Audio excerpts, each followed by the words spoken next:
defend his third, and Deer rolled him over with a counterattack. Yeah, it was a good read by Deer as well. He was like looking at that army and he's saying, if you were just trying to kill me now, you should probably have more stuff. But, you know, kind of read it. He's like, oh, I got to go in there and kill him before he gets any Tempests out. And he hit right as the Tempests were coming out, so it was fast enough.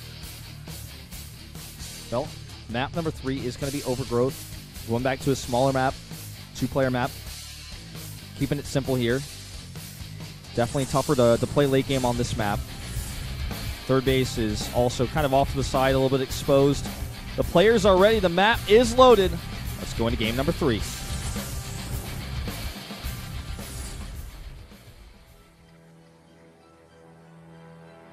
Down here in the bottom left of Overgrowth, the red Protoss, it is Patience.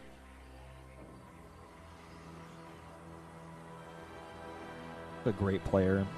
In the top right, on top of the world at the end of 2013, had a rough year. Trying to bring it back. It's Deer. No rhyme intended. Well, Overgrowth, also a map you were talking about. It's a 2-player map, and it just doesn't have a lot of room to proxy, which is something we've been seeing out of these players a bit here. So, much easier to just scout this smaller map. Yeah, proxy Stargate's really uncommon on this map. If you see them, it's usually kind of like towards behind the third base, or sometimes like down at the top left or bottom right of the map.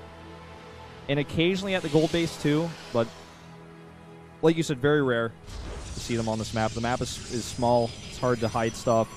You see Blink a lot on this map, yeah, but not like all-in Blinks. We sometimes even see like the 3-gateway Stalker attack to expand behind. Yeah. We've also seen stuff like if players do proxies on this map, it's like 1 gateway somewhere over there with a Cybernetics core as well. Just trying to get the aggression on, get more units than your opponent as soon as possible. We do have a sneaky probe here for Patience, actually hiding behind where a possible 4th base could go. He's actually putting down a pylon.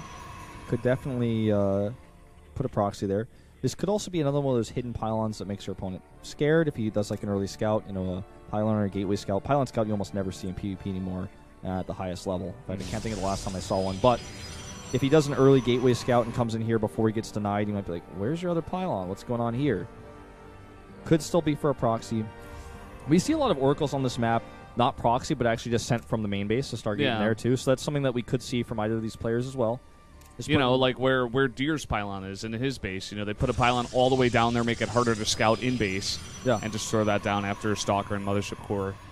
Pretty good point. I think that pylon placement for Deer kind of indicates he's got that kind of idea. Let's see if he gets a Mothership Core first.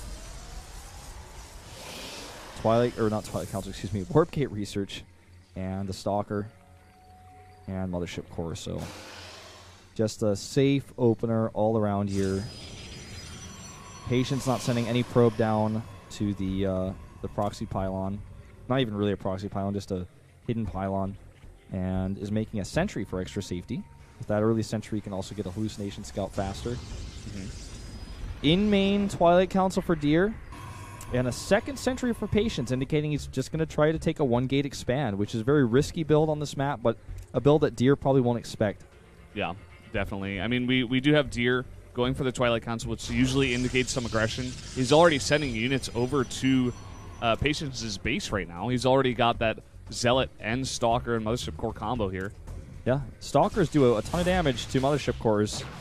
They take so much because they're armored units, and they have barely any health, so look at how much damage that's already taken. It's like a floating snow globe. And sentries don't do damage either, so it's actually going to be able to pick away at this Nexus quite a bit. And Blink is on the way. I think Deer might just see blood in the water and commit heavily to 3 gateway Blink Stalker aggression. Wouldn't be surprised. When you see sentries like this, you can even bring your Mothership Core into the main, because you're like, oh, those sentries are not going to kill my Mothership Core. Scouts everything. Doesn't see much besides, well, he sees everything, actually. He sees the 2 gates, as well as the Robo coming up here. But he's coming in. I think he's pretty happy to see that 3rd sentry as well. He's like, okay, well, that's not going to do any damage here. Already 2 probe kills, and he might snipe the Mothership Core. If he snipes the Mothership Core, this gets so hard to hold, the follow-up. Oh, he does lose a Stalker, though, and doesn't get that Mothership Core. But the Nexus cannon was baited. And his Nexus is blocked, so he kind of has to commit now. And that's why that pylon goes down here. I don't know, man. The Immortal's already on the way. Losing that Stalker and not killing the Mothership Core hurts a lot. But this is definitely a push where he continue to do a lot of damage, continue to harass. And with the Sentry Warp in here, he might just try to contain and get his own Nexus up. Yeah, definitely. I mean, there's no way he's going to be killing Patience right now who's getting the Immortals out. He saw that Robo Facility, and he's like, okay, I'll just kill your Nexus, get my Nexus up pretty fast here. And no reason to try to go for the kill here. Already 2 sentries at the bottom of the ramp. Could have been a totally different story, too. Oh, that was an unfortunate warp in timing. I guess he just wants to slow down the kill on that pylon, so slow down the Nexus. Might even be worth it for 100 minerals. Not going to get any probe kills. But because the Nexus wasn't canceled, he knows that he gets the full kill, which is awesome. That's like 400 minerals he's never going to get back. The same minerals he actually committed to Stalkers, which are still being useful for him in this game. So Deer's going to be feeling pretty good about this right now. He is behind in tech, and that's something that's going to take him a long time to catch up on. In fact, he's even going for a Stargate here. Yeah, wow. I like that because he knows he's not going to be able to catch up in Immortals very quickly. We got Twilight Council here for Patience, as well as a Warp Prism. Maybe try to go for Counterblink here. Try to break out of your base. You're going to have the Warp Prism here to pick up Immortals, of course. Yeah. Look at this Scout. He does not want him to let him Elevator out. He's like, oh, you going to try that? Let me check. He's flying away that Warp Prism. He actually keeps it a secret. And there we go. 2 Immortals will be picked up in that Warp Prism. Yeah, doesn't look like he's going to try to Elevator everything out. It's still a nasty fight to take, even if he does Elevator everything out, because the Immortals don't have anything to stand on. Ooh, look at this. Hallucination is an upgrade that we have been seeing so much use recently in Korea as a fake-out technique. Yeah. And that's actually how it was designed to be used, not to scout until it was like changed in Heart of the Swarm. But we're finally seeing this used so much. I love it. Yeah, it's really cool. I mean, as we reach the highest level and that skill cap just like gets poked all the time, you just see this kind of thing come out a lot here. But here we go. The Immortal drop is on. Yep, even some Stalker Warpins here. The Nexus does change the priority of those Immortals. He might lose his Warp Prism. 2 more shots. Ooh. Oh! For a second there, I thought he was going to lose it with both of them in there. I'm like, are you crazy?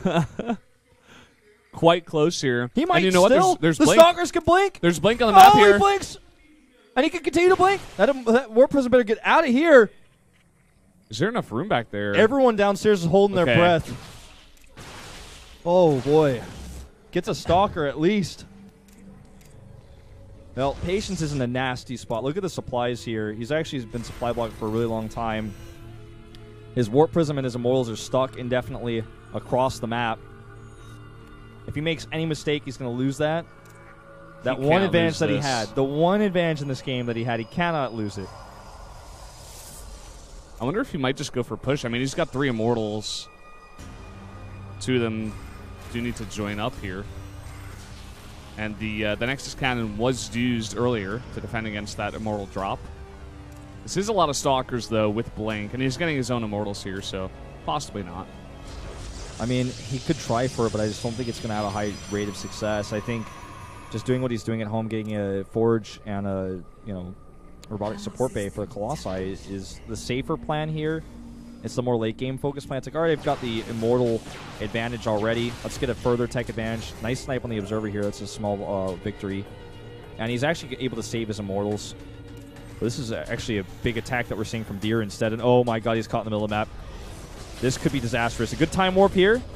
But Stalkers don't care about Time Warp. They just blink. A second Time Warp is amazing as well. Now he's on top of those Immortals, but this Stalker count is just still way too much. There's just way too many Stalkers here. I mean, the Immortals do get a lot of pick-off kills, but now he's on the run, and Blink can chase. He's got his own counter-blink, but the Immortals can't blink, of course. And now Deer's just chasing him down. GG is called.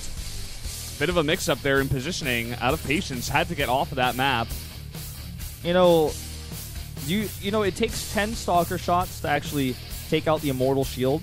And if you have 18 Stalkers, those shields go down pretty fast. Yeah. Then you do bonus damage to armor units. Immortals are still armored after that shield's gone. And then Immortals die really fast. So you have that many Stalkers, you kind of just say, well, Immortals are good against this, but I've got way too much. Way too many Stalkers. He had a massive lead in economy because of the Nexus kill that he had, the Sentry block, and Patience was behind in so many ways. Then his Immortal all-in, or not Immortal all-in, his Immortal drop